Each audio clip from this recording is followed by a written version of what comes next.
မလေးရှားနိုင်ငံမှာပတ်စပို့စာအုပ်တက်တန်းတိုးတာစာအုပ်အပြောက်လျှောက်တာတွေနဲ့ပတ်သက်ပြီးတော့မြန်မာတန်ရုံကနေအသစ်ထုတ်ပြန်လိုက်တဲ့ပြင်ဆင်ချက်တွေရှိတယ်။ဒီအခုလာမယ့်ခဏလာပိုင်းတရက်နေ့ကနေစပြီးတော့စာအုပ်တက်တန်းတိုးတာစာအုပ်အပြောက်လျှောက်တာတွေအတွက်ရှားပေးခဲ့တဲ့ရရှင်းကျူအားတွေကဘာမှအသုံးမဝင်တော့ဘူး။အကုန်လုံးကိုဖြတ်သိမ်းလိုက်တယ်ဆိုပြီးတော့မြန်မာတန်ရုံကနေထုတ်ပြန်ထားပါတယ်။ကဲဒီတော့ဒီအခုအသစ်ထုတ်ပြန်လိုက်တဲ့ပြင်ဆင်ချက်တွေမှာဘာတွေပါလဲဆိုတာကိုကျွန်တော်နဲ့အတူကြည့်ကြရအောင်မင်္ဂလာပါအောင်ထွန်း channel ကနေကြိုဆိုလိုက်ပါတယ်โอเคစလိုက်ကြအောင်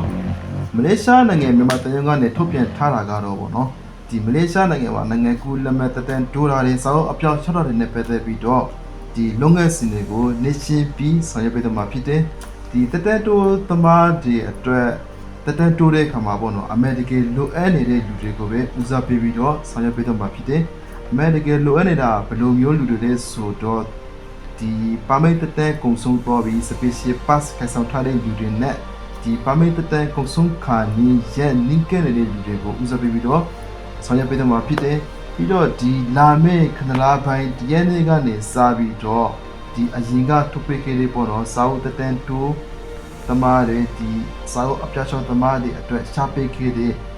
ရရှင်းကျူအားတွေဟာဘာမှအသုံးမဝင်တော့ဘူးအကုန်လုံးကိုဖျက်သိမ်းလိုက်တယ်ဆိုပြီးတော့ထုတ်ပြန်ထားပါတယ်ပြီးတော့ဒီလာမယ့်ခဏလာပိုင်းတရက်နေ့ကနေစပြီးဒီရရှင်း6တဲ့ဟာတွေကိုပေါ့နော်ဒီ website နဲ့ပဲဒီကနေပဲလက်ခံဆောင်ရွက်ပေးတော့မှာဖြစ်တယ်လို့ဖော်ပြထားပါတယ်ဒီ website ကနေ6ထားတဲ့ခါမှာဘယ်လိုမျိုး6ထားမလဲဆိုတော့ဒီ website နဲ့ပဲတစ်ခုပေါ့နော်ဒီအပေါ်ကနေပဲကတော့ဒီ special pass တို့ဒီစာအုပ်အပြောက်6သမားတွေ6ထားမယ်နဲ့ပဲဖြစ်ပြီးတော့ဒီအောက်ကနေပဲကတော့တက်တက်တိုးသမားတွေ6ထားမယ်နဲ့ပဲဖြစ်တယ်တက်တက်တိုးသမားတွေ6ထားတဲ့အခါမှာလေဒီကိုရဲ့ပါမိတ်ဟာတက်တက်ကုန်ခါနီးဆိုရင်တက်တက်ကုန်ခါနီးဆိုမှအစီအစဉ်မှာပေါ့နော်ဒီကိုရဲ့ပါမိတ်ကတက်တက်ကုန်ခါနီးမဟုတ်ဘဲနဲ့သမီးချနာတို့6လချနာတို့ဆိုရင်ရမှာမဟုတ်ပါဘူးဒီကိုရဲ့ပါမိတ်ဟာတက်တက်ကုန်ခါနီးနလကျန်တဲ့ဒီကိုပဲဦးစားပေး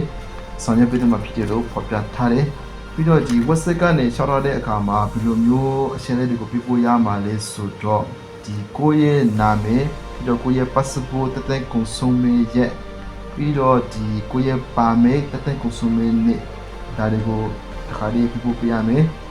ဒါတွေပြီးရင်ကိုရဲ့ passport နဲ့ကိုရဲ့ permit ကိုတက်ပုံရိုက်ပြီးတော့ပို့ပြရမှာဖြစ်တယ်ပြီးတော့ဒီ website ကနေအချက်အလက်တွေကိုပြပို့တဲ့အခါမှာစောင့်ကြည့်ရမယ့်အချက်တွေကတော့ဒီ website ကနေတစ်ချိန်ထည့်ပို့ပြီးတော့အကြည့်ချင်းပြပို့တာဒီ website နယ်ပယ်တွေကိုဖုန်းခေါ်တာမလို့တဲ့အချက်အလက်တွေကိုပြပို့တာဒီ website နယ်ပယ်တစ်ခုကိုရဲ့ website နယ်ပယ်တစ်ခုကနေပဲလူအများကြီးကိုပို့တာပေါ့နော်လူအများကြီးအချက်အလက်တွေကိုပို့တာဒါတွေကိုမလုပ်ဖို့အခုအတိထုတ်ပြန်ထားတဲ့ပြင်ဆင်ချက်တွေမှာဖော်ပြထားပါတယ်ဒီလိုမျိုး website ကနေအချက်လက်တွေကိုပြပို့ပြီးတဲ့အခါတန်ရုံကနေစစ်ဆေးပြီးတော့အကြောင်းကြားမှာဖြစ်တယ်ကိုကစီးရဲတော့အောင်မြင်တော့ပြီဆိုရင်တန်ရုံကနေတန်ရုံကိုလာရောက်ရမယ့်နေရက်ကိုဖော်ပြပေးပါမယ်ဆိုပြီးတော့အကြောင်းကြားလာလိမ့်မယ်ပြီးတော့ဒီအချက်လက်တွေမပြည့်စုံမှုပြင်နေ6ထားမယ်ဆိုရင်ပြန်လေ6ထားရင်ဆိုပြီးတော့စာပို့လာပါလိမ့်မယ်အဲ့လိုဆိုရင်ကိုကပြန်လေ6ထားမှာပေါ့နော်ပြီးတော့ဒီကိုတန်ရုံကိုတော်ရမယ့်ရက်စွဲကိုဒီပြီးတော့ဒီတန်ရုံကိုတော်မယ့်ရက်စွဲကိုဒီမြန်မာတန်ရုံရဲ့ Facebook page မှာဖော်ပြတော့မှာဖြစ်တယ်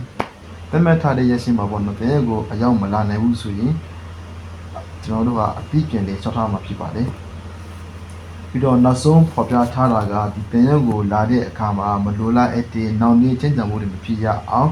ဒီ6လော်ပုံစံတွေကိုကြိုတင်ပြီးတော့ဖြစ်သိယူဆောင်ထားဖို့လိုအပ်တယ်ပြီးတော့လိုအပ်တဲ့စာရွက်စာတမ်းတွေကိုရမဲ့ပုံတင်တို့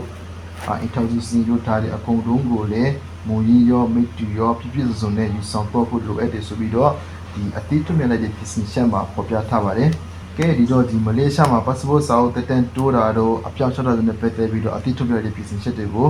တစ်ဖက်ပေါ်နဲ့လည်းတော့မယ်ထင်ပါတယ်ကဲဒီတော့ခဏလာပိုင်းတရားလေးကနေစပြီးတော့အရင်ကကျူအားချတာခဲ့တဲ့တက်တန်းတိုးသမားအပြောက်ချသမားတွေကတော့အကုန်လုံးအတိကနေပြင်ပြီးတော့ရှာမှာဖြစ်တယ်အကုန်လုံးအဆင်ပြေကြပါစေအားလုံးကို goodbye